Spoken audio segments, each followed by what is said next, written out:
Every generation on Earth had to go through the awkward phase. Until now. Braces, questionable fashion choices, hairstyles you will absolutely regret. It was all just like a rite of passage. But Gen Z and Gen Alpha, they're growing up on TikTok, where instead of cringing at old photos, you're getting your bone structure rated like your existence is a science experiment. And it's not even their fault. The internet kind of stole their right to the awkward phase from them. Imagine you're 14 again, God forbid. Imagine you're back there, you somehow have TikTok, you're scrolling TikTok, already insecure as hell because that's what being 14 is. Your body's changing, your hormones are out of control, everything just feels weird. And then your whole feed is just video after video after video of entire accounts dedicated to rating every single part of someone's face out of 10. They're listing body parts you didn't even know existed, let alone were aware that you had to feel bad about. Then you scroll again and oh look, it's some faceless account that's promising that you can make yourself hot by mewing all day every day. How to ascend your eye area, how to height max, buy this product to enhance your jawline. That's the reality of so many young people today, and this kind of content has trickled from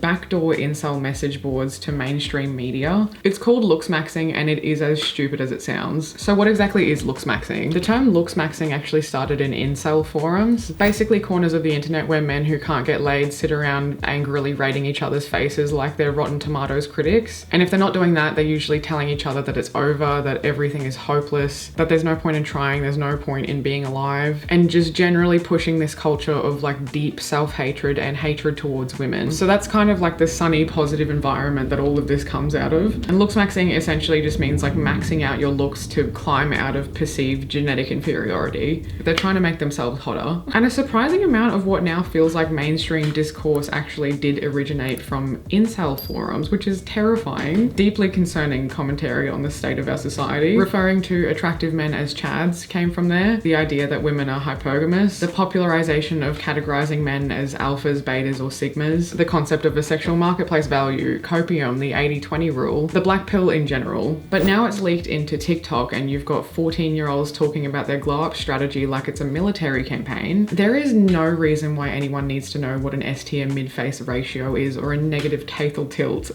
Why are you 14 and worrying about mandibles?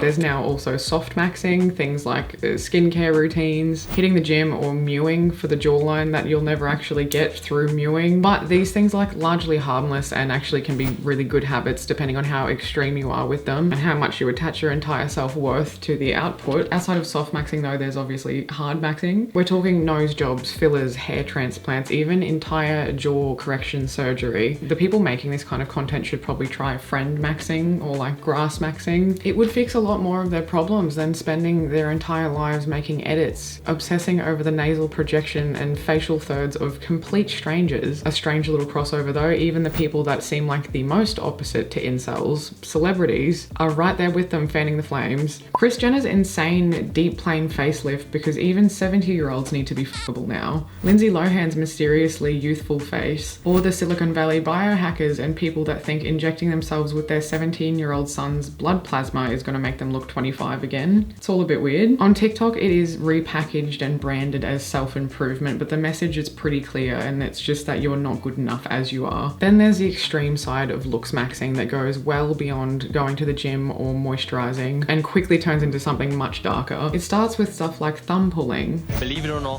thumb pulling works. If you want to test it out yourself, then do so. Stop listening to other people and actually try it. Where guys jam their thumbs into the roof of their mouths to try and expand their palate and sharpen their jawline. Somehow that's step one in the most concerning. Then there's things like the towel method, which is literally just like biting on a towel to try and build your jaw muscles. Some go for eye area maxing, which I can't believe is a real thing. Pulling at their eyelids or massaging the corners of their eyes in hopes of forcing the perfect hunter eyes, because God forbid you don't have hunter eyes. And of course, zygoma pushing, where people are like pressing on their cheekbones day after day, convinced that they will change the shape of their face.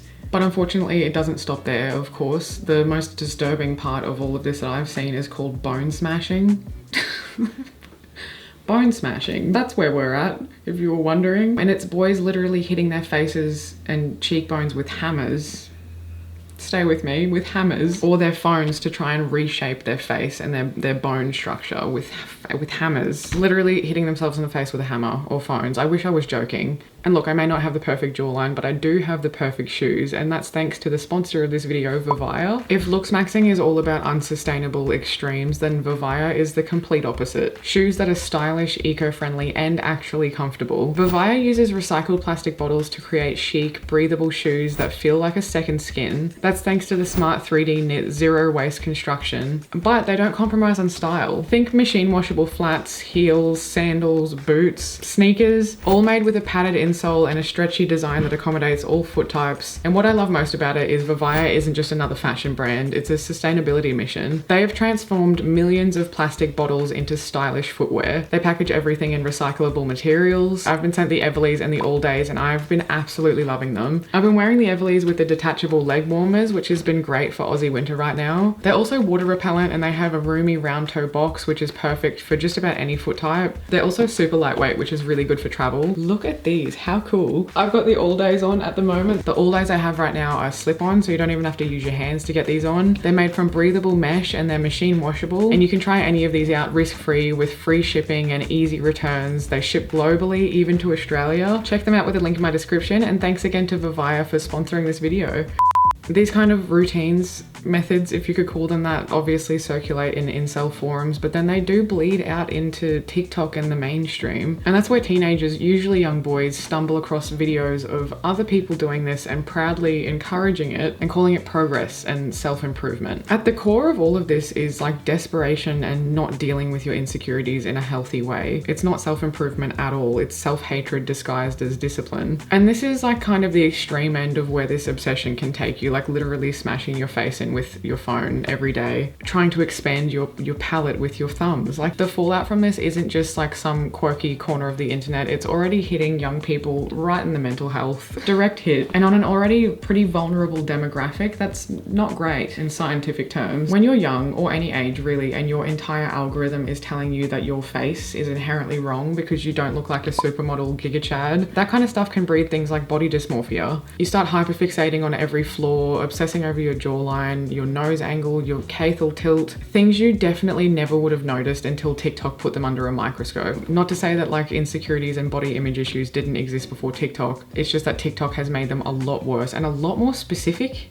I thank God every day that I did not have TikTok in high school. Oh my God. And once you like or comment or linger for a little bit too long on one glow up self-improvement video, congratulations, that's all your entire feed is going to be from now on. Just a never-ending conveyor belt of how to be hotter content. And it creates this like constant comparison loop of you versus a filtered stranger's face. And it also really normalizes the idea that like surgery and fillers and injections are as normal as getting a haircut. And for a lot of teenagers nowadays, this is like the new baseline. It's not if you'll get some work done, it's not if you'll get something changed, it's when. Again, not saying this didn't exist before social media, but it's definitely gotten a lot worse. And the numbers back it up. Cosmetic procedures are on the rise, not just for women, but for young men too. Botox, jawline filler, buccal fat removal, deep plane facelifts, all becoming very common, very mainstream. It's not fringe anymore. And I'm generally a pretty big proponent of just like, do whatever you want with your body as long as you're not hurting anyone else. But I really don't think that young, typically insecure teenagers who haven't found themselves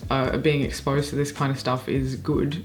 I don't think it breeds a healthy self-esteem. I don't think it breeds resilience in any way. And the saddest part is while older generations got to spend their teens figuring out who they are, it seems like today's teenagers are more like trying to figure out what is their brand. Instead of building like a sense of self, it feels like they're trying to build a marketable face to present to society, something that plays better on camera and in selfies and in videos for strangers online. It's like there's this constant like third set of eyes in everything that you do and every interaction that you have. That didn't exist for previous generations. That didn't really exist for mine when I was younger. And when I think back to growing up, awkwardness was just kind of like part of the deal. We all had braces, we had terrible haircuts. God, we had bad haircuts. Unholy MySpace selfie angles, and those outfits that you look back on and you think like, why did no one stop me? Those awkward years weren't just accepted, they were expected as well. It was completely expected that for a period of time you would be this like grotesque little gremlin, and then you'd be embarrassed of that version of yourself later on. That was normal, that's what happened. And honestly, there's value in that stage. It builds resilience, it builds humor, it builds self-awareness. You had to laugh at yourself because what else are you gonna do when your bangs were like a Kinsey 6 straight, just absolutely all over the place? guys, or when you showed up to events in the most heinous combination of mismatched outfits. This is what I was dealing with in high school. It's an honest to God Christmas miracle I didn't get bullied more. And I was a YouTube kid. That should have been a death sentence. This would never survive in 2025. But the only evidence of this existing is like photos that I have or my friends or family have, and if I choose to share them like I am right now to prove a point about LOOKSMAXXIng, then that's my choice, you know? Young people now can't really exist in the world without this big brother-esque knowledge that there's always this third party watching. You can always be filmed, you can always end up on the internet and get dogpiled on. It's always a risk. I had to take my digital camera to parties if I wanted to take photos. Videos weren't really that much of a thing in terms of filming your everyday life. But now kids and like teenagers, young people, they don't really get that buffer. Instead of like stumbling through bad fashion choices in peace, they're being forced to curate and polish themselves for an audience. It's not just like a phase anymore, it is this constant public performance. And it spans way further out than just like your inner circle and your friends. The awkward phases that we got to have built like character and again, resilience. It was humbling. Their version of it now builds like the expectation of performance and anxiety and fear. And again, it's not their fault. It's not like they had a say in this. It's just inherent now. Social media has raised the stakes. When we were cringe back in the day, your biggest risk was maybe like your mum announcing it at the family dinner table, or your friends teasing you for an awful school photo. It was localized, I think, is the point I'm trying to make. Because now if a teenager has an awkward moment, it can be posted online everywhere and you can be flamed by the entire world. So it's really no wonder that teenagers and young people are terrified of being cringe now, because they're literally growing up under the constant threat of like every embarrassing moment or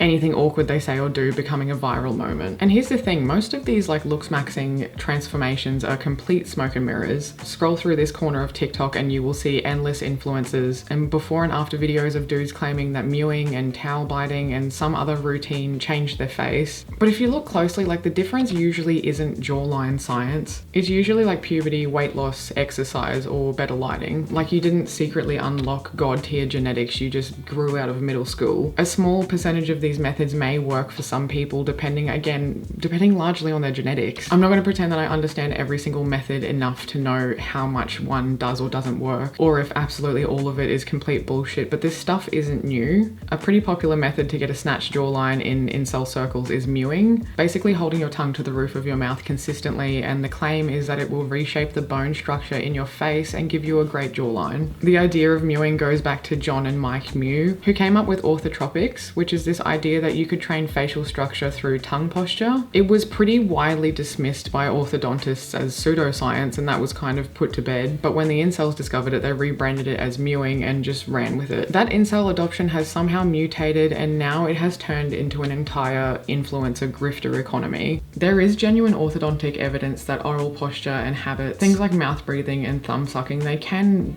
influence how the face structure develops. But those things develop pretty young, and adults mewing is not going to magically change the entire bone structure of your face. And the thing is, any like results shown by influencers online are usually pretty subtle, or they overlap with things like going to the gym, substantial lifestyle changes, better posture, weight loss, muscle toning in the neck or face due to like strength training, or simply that person growing up.